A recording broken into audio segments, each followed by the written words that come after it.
Welcome back to 2Way Radio Shop. My name's Neve and today's video is the second instalment in our Tech Talk series. Our Tech Talk series is here to explore different features on 2-way radios and how to use them.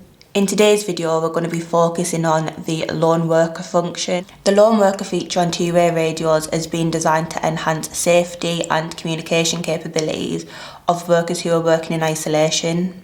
It serves as a proactive safety measure by providing continuous monitoring and an alert system in the case of an emergency or an unforeseen circumstance. Lone worker can be enabled within the device's programming, and it can also be enabled by a dispatcher software such as TurboCall. When lone worker has been enabled on the device, a dynamic preset timer begins. During the timer countdown, the device will periodically prompt the user to acknowledge it by either using the device or by pressing a button, and every time that this happens, the timer resets. This is sort of like when you wiggle the mouse on a computer to stop the computer from falling asleep. For our demo today, we've got the lone worker timer set to just 2 minutes, which is definitely too short to be using in real life, but you could have this to 10 minutes, 15 minutes, half an hour.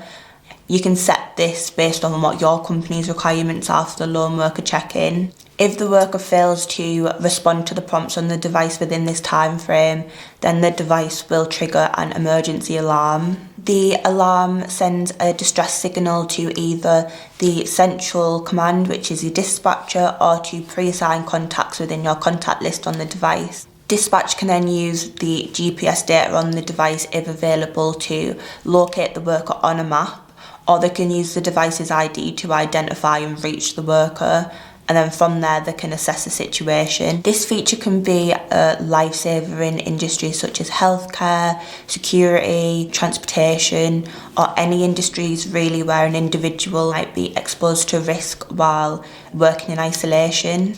If you watched our previous video where we explored the man-down feature on 2-way radios, you might be thinking that the lone worker feature is very similar, which it is in some respects. Both features provide enhanced safety for individuals working in high risk and isolated conditions, but they do actually have different functionalities and trigger mechanisms. The key differences between these two features is user condition monitoring, trigger mechanisms, and workplace applications.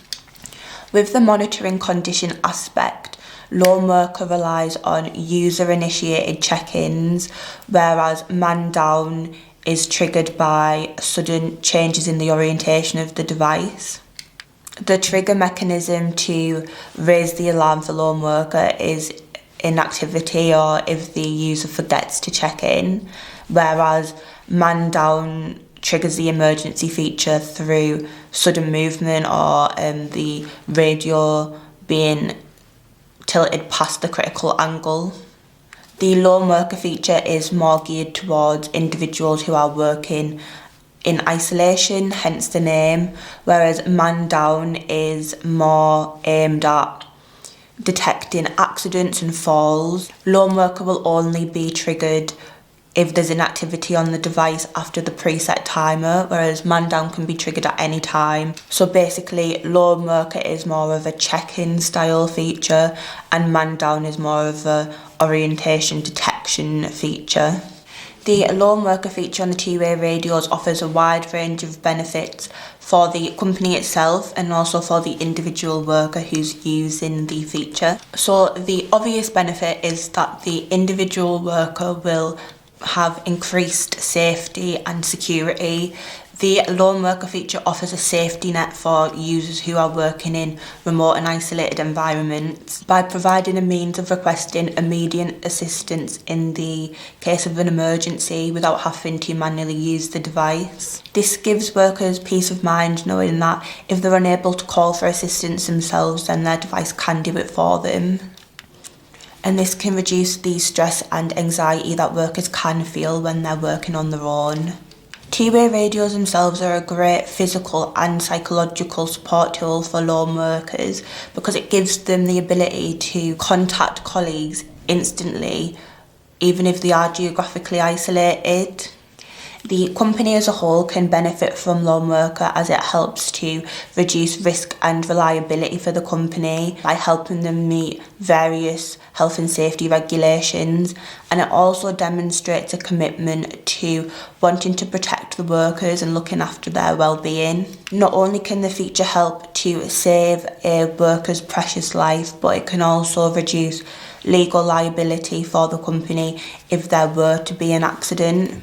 Demonstrating a concern for workers' well-being can help foster a positive working environment, and this can help to boost employee morale. Safe and secure workers are more likely to be focused and productive, which is better for them, and it's also better for the company. Depending on how you have lone worker set up on your system, it can also track location data and activity patterns, and this allows for better workforce management and risk assessment. There are two main ways that lone worker can be enabled on the devices, or technically three. So the first one is that the radio user themselves will enable man down, and then the second one is the dispatcher system or the central dispatch will enable it on the radios. With method number one, the radio user can manually activate lone worker on the device by pressing a programmable button which has been specifically dedicated to this feature. This can make the process more efficient if you use lone worker often within your industry. The second and third way that lone worker can be enabled on the device is by central command using dispatch software. Like I said, we use turbo call.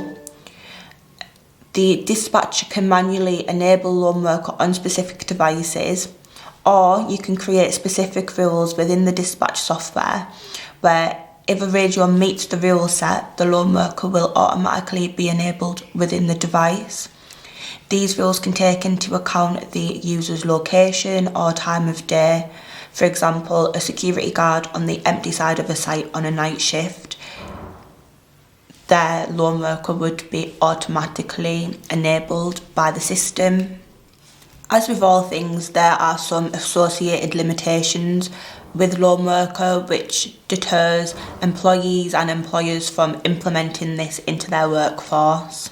One of the biggest headaches of lone worker is false alarms. Accidental inactivity or delayed response by distraction can trigger the alarm, or if the radio user is in the middle of something and they can't get to their radio to do the check-in, this can also trigger a false alarm. This can potentially lead to unnecessary emergency response, and that can waste resources. So it is really important that you set the preset dynamic timer to a time frame which is manageable. It's not too often, but you don't want it to be too big where an incident could occur and it's waiting an hour. Another limitation is that lone worker, similar to man down, can rely on the users themselves having to manually enable the feature within the devices. Some users may forget to do this, or they may choose not to enable the feature. Without being enabled on the device, the feature won't be able to provide the level of safety needed for workers who are working in isolation.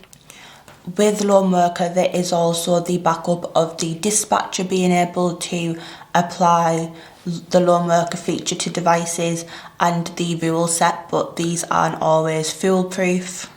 To ensure that the feature is being used to its fullest potential, employers will have to provide sufficient training. This can be costly and time consuming and may impact day-to-day operations. Although lone worker is a powerful safety tool, it shouldn't be used as a substitute for responsible work practices and situational awareness.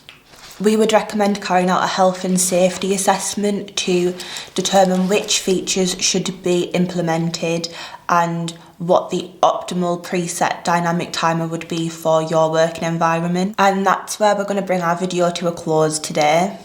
As demonstrated, the lone worker feature can serve as a critical safety tool in many industries where workers are working in high-risk, isolated environments. Whilst its benefits for enhancing worker safety are evident, the potential false alarms and the time that will need to be dedicated to training staff may pose a significant challenge for some businesses. Nonetheless, we do believe that with adequate training, many industries who have individuals working in high-risk environments can maximise the feature's utility without it compromising their daily operations.